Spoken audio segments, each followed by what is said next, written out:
આવે જે કેન્દ્રીય પાર્લામેન્ટરી બોર્ડ નક્કી કરે, પણ એમને ઉપાડીને ભારતીય જનતા પાર્ટી એ જીતાડવા માટે સમગ્ર ભાજપની ટીમ પ્રજાના આશીર્વાદથી સંકલ્પ કરીને બેઠી છે. એ પ્રકારનું 2 દિવસની બેઠકમાં એક ઉત્સાહજનક વાતાવરણમાં સમગ્ર દેશ જીતી રહ્યો છે, ત્યારે ગુજરાત પણ જીતી રહ્યા છે. વાત કરીએ તો શું આ બેઠકની અંદર કોઈ પેનલો ઉમેદવારોના નામની તૈયાર થશે કે ફક્ત લોકસભાની સ્થિતિને દાવેદાર ઉપર ચર્ચા થઈ? ના, ઉમેદવારો જે ત્યાં સમીક્ષા થઈ હોય ત્યાં અમે નિરીક્ષકોને મોકલ્યા હતા, એમણે સાંભળ્યા. અમારી જે આ પ્રક્રિયા છે ને એમાં જે કાંઈ એમની પાસે ફીડબેક આવ્યા છે ને જે જિલ્લાની સંકલન છે એમને જે લાગે છે એમાં એમનો અભિપ્રાય તેઓ નામ માટે પણ આપતા હોય છે.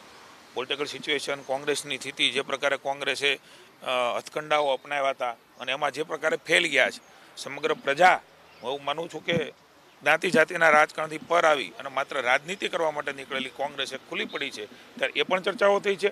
નામોના પણ સજેશનો આવ્યા છે, પણ એ અધિકાર એ કેન્દ્રીય પાર્લામેન્ટરી બોર્ડનો છે.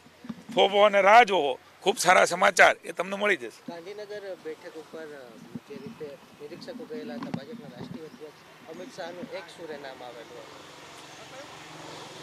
એની સમીક્ષા વાત જ બાકી છે. અને મને એવું લાગે છે કે આ તમારા માધ્યમથી મેં આ બધું જાણ્યું છે. અમિતભાઈ શાહ દેશ લડાવે છે, નરેન્દ્રભાઈ દેશ લડાવે છે, એક સુરે નામ આપવું, આ બધી મને એમ છે આપણી ક્યાંકથી અલગ રીતે સાંભળેલી વાતો છે. દેશ આખો લડાવે છે, ત્યારે મને એવું લાગે છે કે કોઈએ નામ આપવાની અમિતભાઈ શાહની આવશ્યકતા ના હોય. એ કેન્દ્રીય પાર્લામેન્ટરી બોર્ડ નક્કી કરે. થોભોને રાહ જોવો, બહુ સમયની રાહ નથી. ભારતીય જનતા પાર્ટી એ બધા નામો પણ ડિક્લેર કરશે કેન્દ્રીય કક્ષાએથી અને જીતીશું પણ ખરા.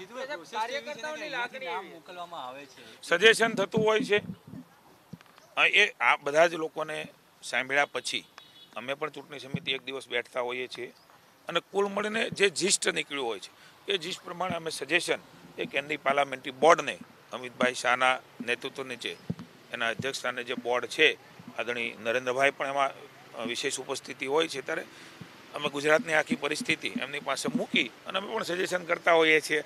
પણ સારું થશે, સારું થઈ રહ્યું છે, અમે જીતી રહ્યા છીએ. થોભો અને રાહ જોવો.